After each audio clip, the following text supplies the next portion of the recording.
Eu vou ler aqui justamente o tema que foi escolhido pela igreja, que diz assim, em 1 de Samuel, capítulo 7, versículo 12. A minha tradução é Nova Versão Internacional, mas é a mesma palavra. Então Samuel pegou uma pedra e a ergueu entre Mispa e Sem, e deu-lhe o nome de Ebenezer, dizendo: até aqui nos ajudou o Senhor. Amém? Uma palavra maravilhosa, né? Mas o contexto dessa história não tem nada de bom, né? Não é nada legal, porque o Israel estava passando por uma fase bem complicada, bem delicada, espiritualmente falando. E quando nós olhamos para o texto, nós vamos enxergar aqui, né, voltando algumas páginas, estava lendo e percebendo o porquê muitas das vezes, né, as pessoas elas sofrem, né, o porquê que muitas das vezes elas perecem, padecem.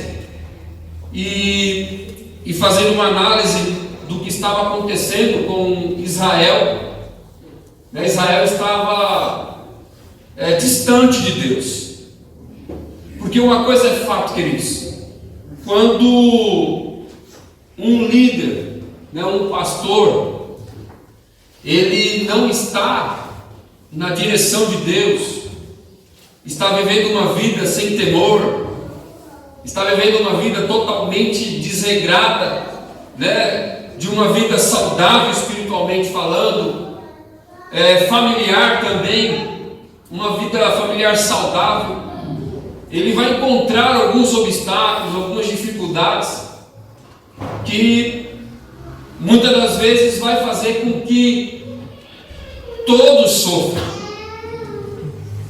E quando nós voltamos aqui, né, todos conhecem a história, né, do comecinho ali, a chamada, né, o nascimento de Samuel, as orações de Ana, o nascimento de Samuel, o tempo em que ele fica no templo ali aguardando o momento chegar, e a Bíblia diz que ele estava crescendo, né, ele estava conhecendo o Senhor, e chega um momento em que Samuel ele começa a ser aquilo e a manifestar aquilo pelo qual o Senhor havia chamou como profeta.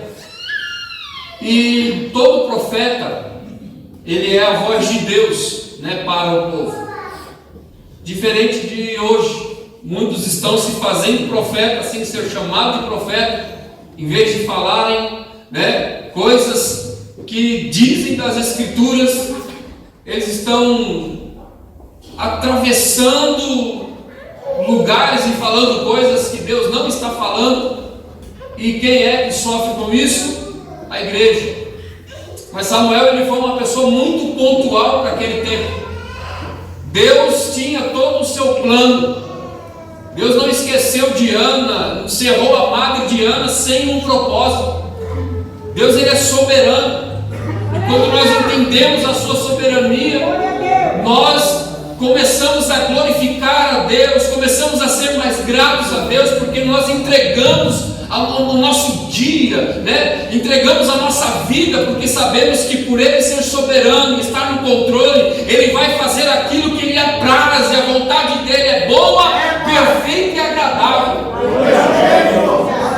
Samuel ele está crescendo, se relacionando com Deus, ouvindo Deus.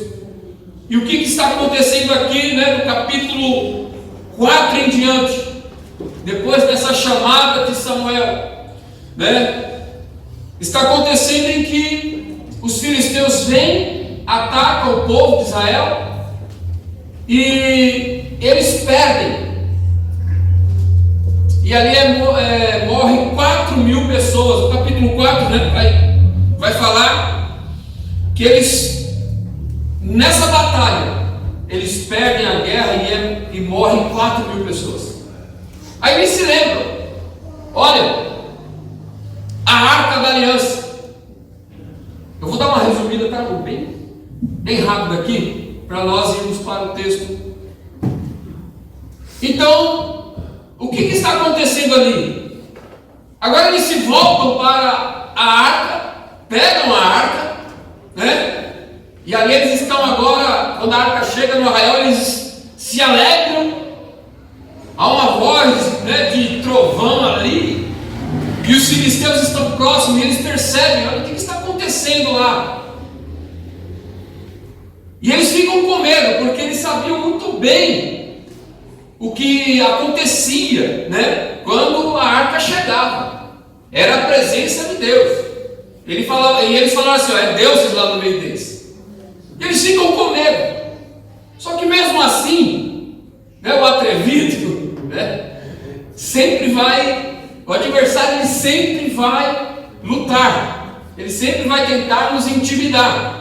Independente se você está vivendo uma vida de oração, de jejum, né, todos os dias no culto, ele vai te afrontar, ele não vai ficar com medo, porque a intenção é te intimidar. E aí o povo de Israel está ali. Opa, agora a gente está com a arma, tem a presença. Só que o problema não era a presença de Deus, o fator principal deles estarem sendo vitoriosos ou não. O problema estava no sacerdócio.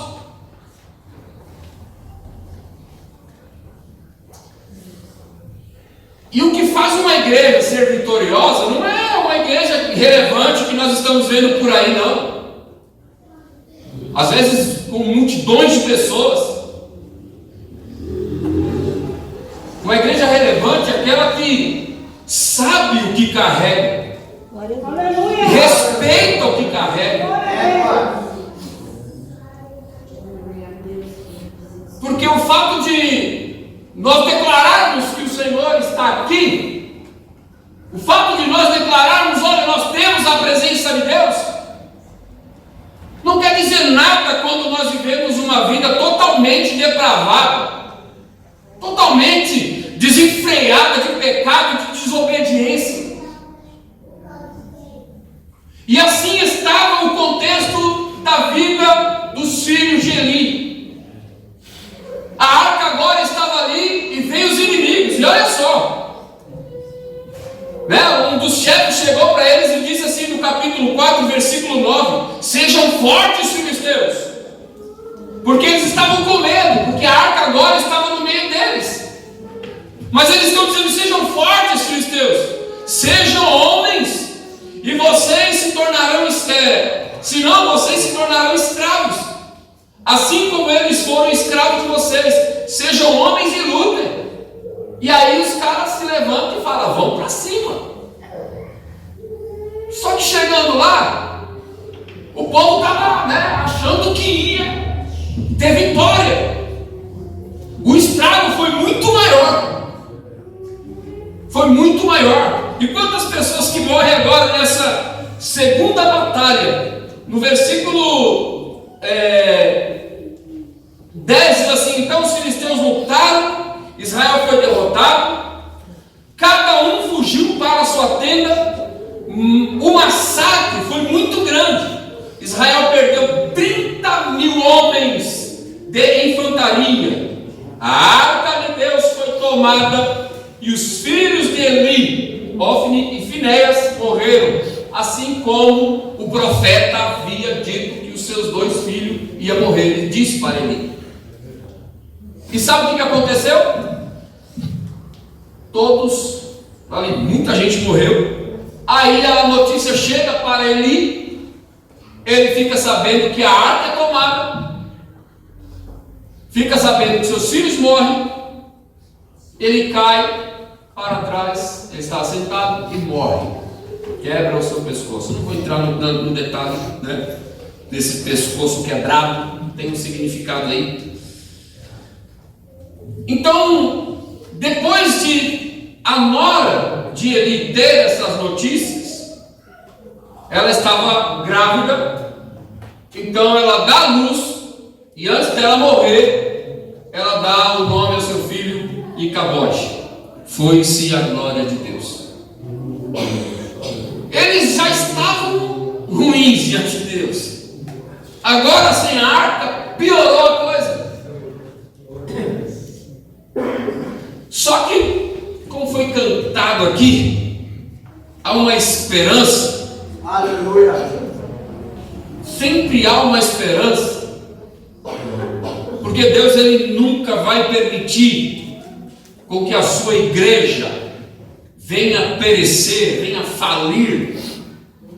Até porque Ele sabe e conhece o coração de cada um de nós, as nossas fraquezas, as nossas limitações.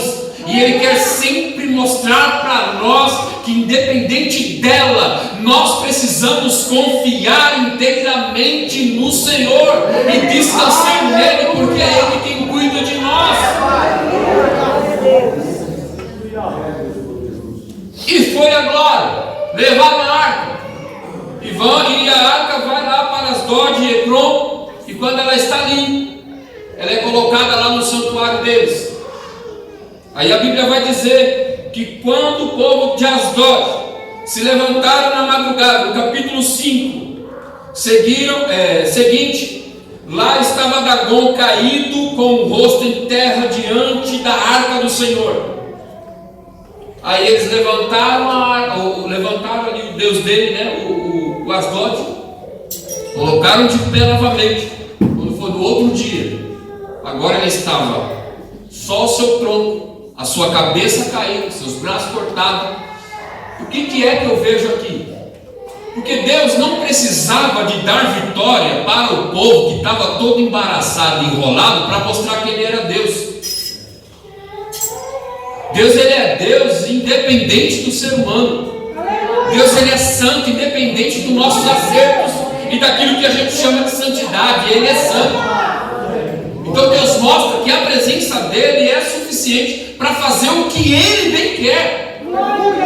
E a presença dEle ali no território dos inimigos fez com que os deuses dele fossem despedaçados.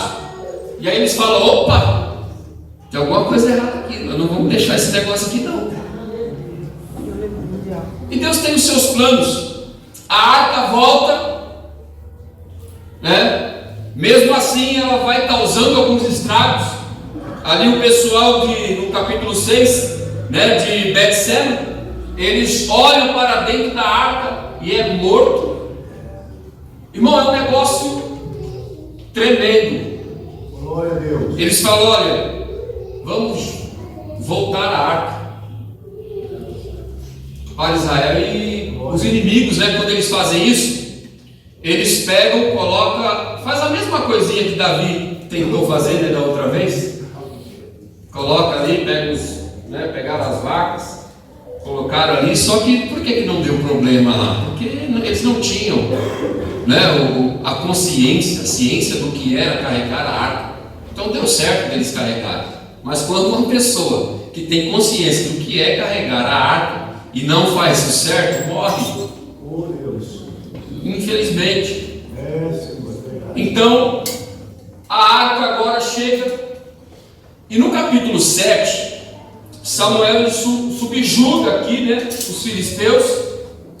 E eu quero compartilhar aqui com a igreja algumas coisas que o povo de Israel deixou de fazer, algumas coisas que Samuel não deixou de fazer, algumas coisas que os inimigos, né, fizeram e não deixaram de fazer, e fizeram e depois deixaram de fazer.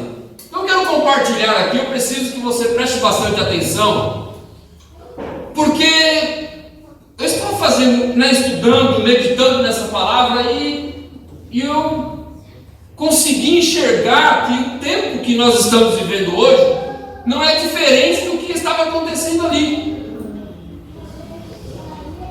Então, o versículo 3 vai dizer assim: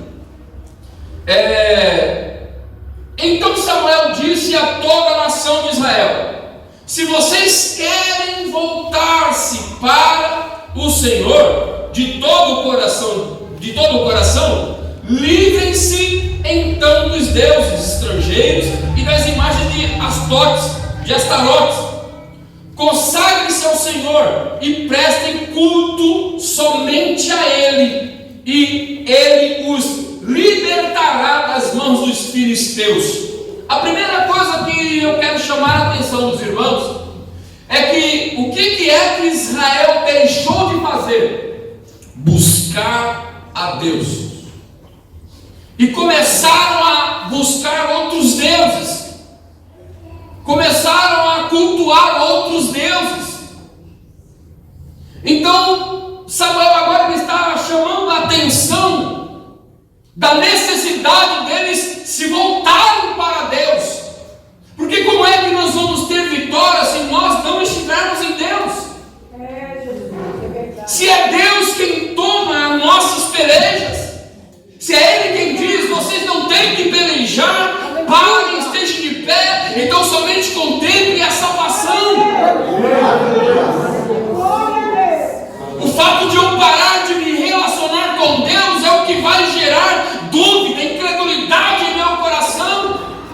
E em um momento como nós estamos vivendo esse tempo aqui tão difícil, um tempo onde as pessoas elas estão vivendo uma vida tão egoístas, tão sem empatia, tão frias. Como é que eu vou me relacionar com Deus se eu começar a olhar para as coisas que estão acontecendo?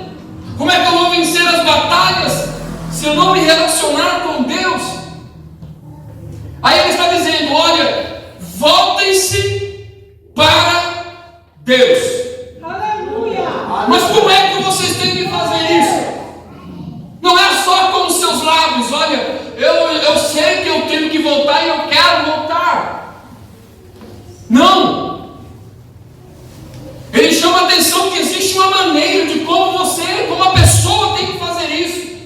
E ele vai dizer, voltem-se para o Senhor, mas de todo o coração.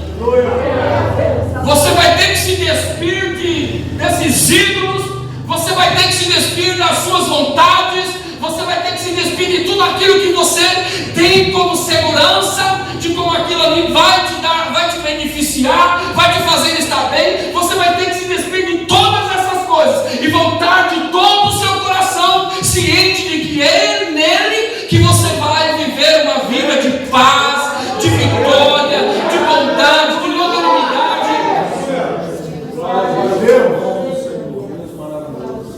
Eu sempre digo que o mínimo que Deus quer de nós é tudo.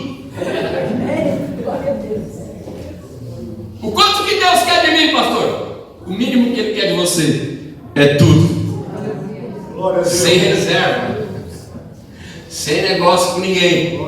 Metadinha para lá, metadinha para cá, não tem. Ou você vem com todo o seu coração, ou você entende a necessidade de vir com todo o coração.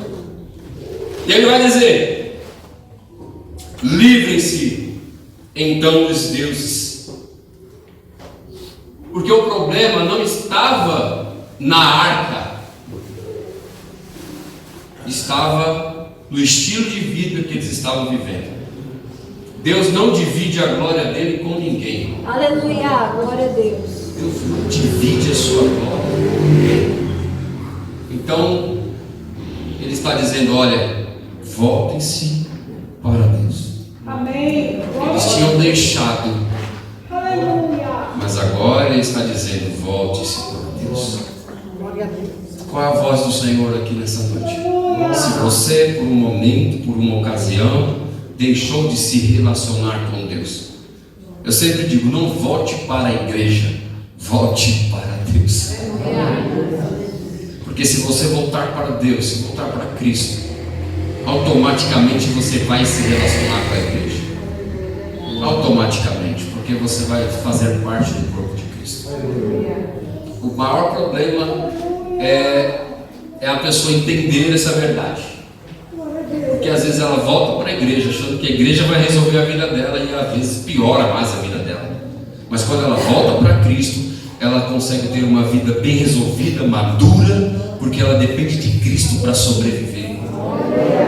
Você acha que que é fácil conviver com pessoas diferentes de você, com personalidades diferentes de você? A única coisa que faz isso é o Espírito Santo, pastor. É eu lidar com a fraqueza do outro, é eu lidar com o problema do outro, sem apontar, sem questionar, mas amá-lo. E na medida possível fazer de tudo para estar próximo, ajudando. Porque para apontar, para destruir, tem um monte, irmão. Mas para entender que a pessoa também é ser humano e que ele também uma hora pode falhar e querer ser. Irmão, é que às vezes a pessoa se acha tão santo, mas anda um pouquinho com ele para você ver quem que ele é.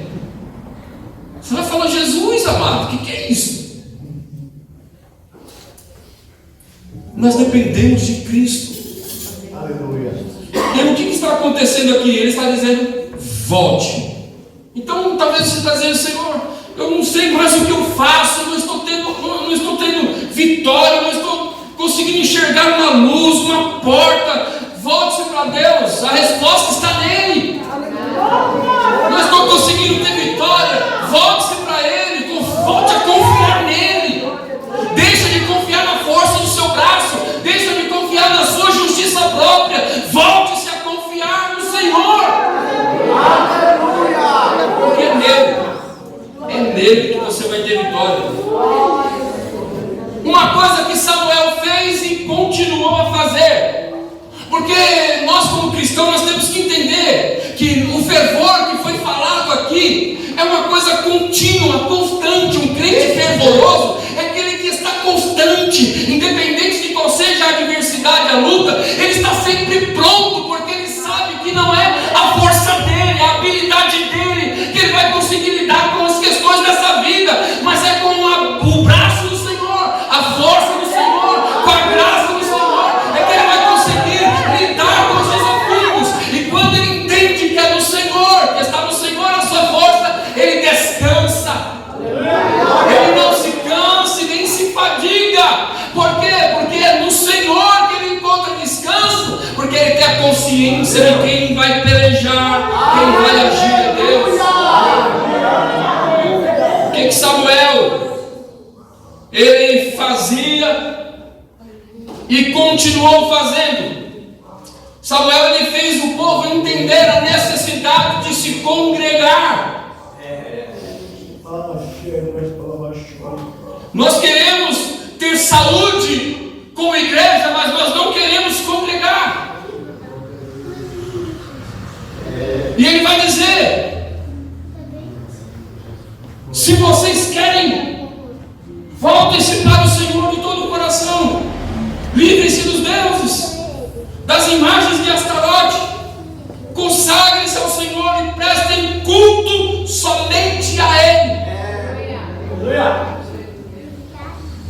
Ele está fazendo com que eles viessem ver aqui o valor do culto, o valor de se congregar. Ele não parou de anunciar as verdades de Deus. Aleluia. Ele sempre tinha uma palavra. Olha a palavra que ele tinha aqui, né? No versículo mesmo, no 3: voltem-se ao Senhor, livrem-se. Tem muita, aqui eu não vou entrar na história das repreensões, das palavras que ele, mas ele sempre tinha uma palavra, e uma palavra verdadeira, porque é a verdade que liberta. A pessoa às vezes se embaraça, às vezes a pessoa fala assim, ele entende-se que parece que é só a verdade da Bíblia, assim, só o que está escrito na Bíblia que liberta. Mas o que é verdade, é verdade. Tudo que você está se conhecer, né, a respeito do que é verdadeiro, ela vai te libertar. Às vezes você está no engano em alguma situação, vamos dizer assim, na empresa, porque você recebeu uma informação errada, aí você está fazendo errado, e você vai ser punido se você continuar fazendo aquilo errado. Mas aí você recebe uma informação verdadeira, aí você começa a fazer aquilo que é verdade, automaticamente, né? Eu sempre costumo falar que quando você é diferente, você vai incomodar aquilo que é igual. Você, quando é uma pessoa verdadeira, né, e você tem um compromisso com a verdade, você é livre. Você não tem condenação nenhuma na sua mente. Você sabe que aquilo é libertador. Falar a verdade, irmão, é libertador. Porque você fala e você fica livre daquela pessoa, na questão assim, da vida dela. Eu estou indo, um exemplo, né? Eu estou indo para o inferno porque eu não ouvi a verdade. Pois é. Se a verdade está em nós, e o nosso compromisso é com ela, nós temos que falar a verdade. E eu vou te falar, irmão, se nós não tivermos um compromisso com a verdade, não interessa se a igreja vai encher, se vai esvaziar, mas o compromisso com a verdade, você nunca terá uma mente cheia de condenação, de dúvida, de incredulidade. Mas será que eu preciso de mudar o modelo, preciso de fazer isso, preciso de fazer aquilo, preciso de... Não, você só precisa continuar na verdade. A Bíblia diz, Jesus dizendo: as minhas ovelhas, elas vão ouvir a minha voz e virão. Então, qual é a voz de Cristo? É a verdade do Evangelho, é sobre Cristo. Elas vão vir, elas vão se achegar, e Deus vai dar o crescimento, porque a obra é dele. Nós não podemos condenar com mentira, com engano, com coisas que estão acontecendo por aí. Temos que ser verdadeiros, e Samuel não abriu mão destas verdades. Uma coisa que ele também não abriu mão, de interceder, de orar. Quantas pessoas estão parando de orar? Porque quando eu oro parece que mais eu fico atribulado, mais coisas ruins acontecem. É normal. É normal acontecer essas coisas. Por quê? Porque a nossa luta, ela não é só física, ela é espiritual também. A nossa luta física, quando eu falo, eu não estou falando que a nossa luta é com pessoas, é com a nossa própria carne. É difícil, mas todavia nós servimos a um Deus que tudo pode, e nenhum dos seus pensamentos, seus planos podem ser impedidos. Então ele intercedia. No versículo 5 vai dizer assim, olha: então Samuel prosseguiu: reúnam todo Israel em Mispa, e eu intercederei ao Senhor em favor de vocês.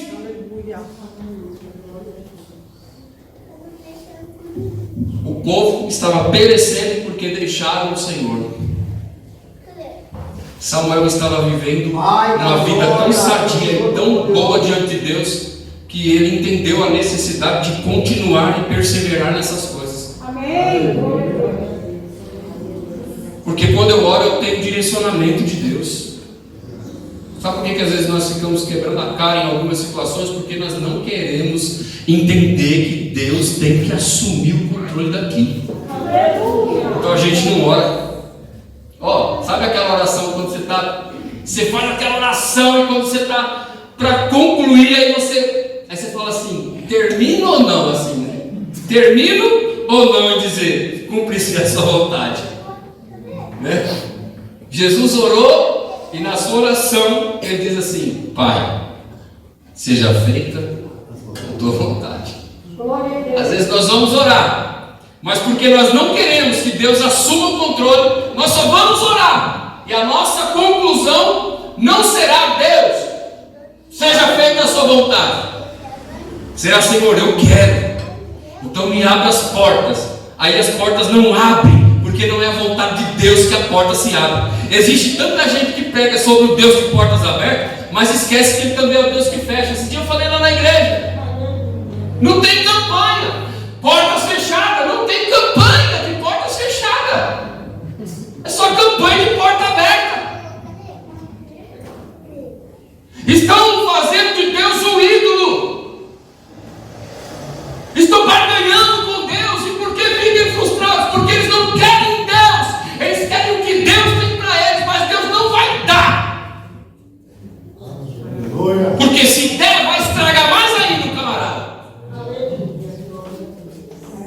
Aí as pessoas ficam tudo dói. E o confronto vem para nos tornar maduros, irmão. A palavra exortativa, ela nos coloca no nosso lugar e faz com que a gente veja Deus no lugar dele.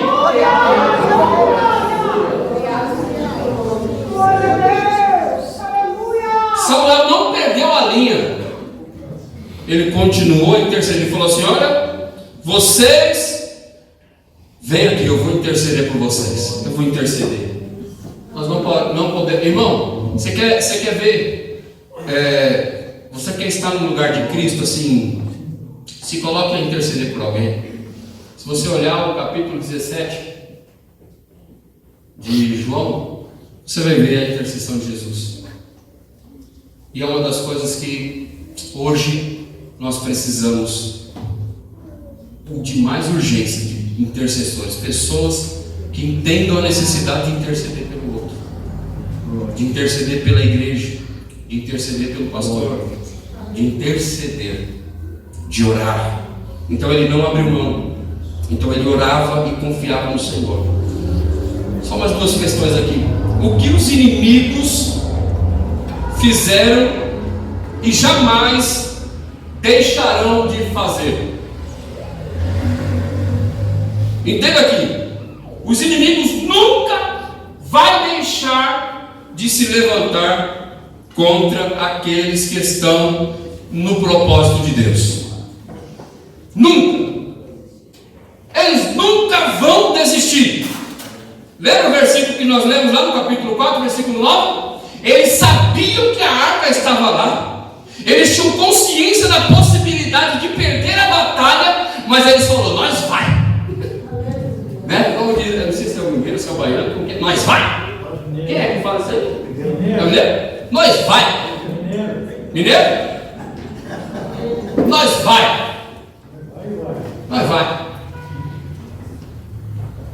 E eles foram, mesmo tendo consciência da possibilidade de perder. E eles não perderam, acabaram ganhando. Mas a questão é nós sabermos, termos essa consciência, que Ele não vai desistir de lutar quando nós nos reunimos, quando nós nos arrependemos, quando nós confessamos os nossos pecados, quando nós abandonamos os nossos ídolos. Ele não vai deixar de lutar contra mim, contra você, na intenção de nos intimidar. Mas uma coisa eu quero te dizer, que maior é aquele que está conosco. Quando nós entendemos que esse é o caminho, é nisto que nós devemos perseverar. Se Ele não para, eu não vou parar também. Glória a Deus. Um dos puritanos, ele vai dizer assim: olha, quando os pecadores começam a se arrepender e a mudar a sua maneira de ser e viver, devem esperar que Satanás reúna contra ele todas as forças e coloque os seus instrumentos para batalhar contra eles, em condições máximas, para tentar fazer destruir. Essa é a intenção do adversário. Mas só que eu tenho que entender que no capítulo 2 de Coríntios, capítulo 10, versículo 4 e 5, eu tenho que entender isso. Para que quando estiver acontecendo uma batalha, eu tenha certeza que na força do meu braço eu não vou conseguir lidar com essa batalha. Que com as minhas habilidades eu não vou conseguir lidar com essa batalha. Paulo vai deixar muito bem claro como é que nós vamos batalhar. E ele vai dizer no capítulo 10, versículo 4 e 5 de 2 de Coríntios, ele vai dizer: as armas com as quais lutamos não são humanas, ao contrário, são poderosas em Deus para destruir fortalezas, destruir os argumentos de toda pretensão que se levantem contra o conhecimento de Deus, e levamos cativo todo pensamento para torná-los obedientes a Cristo.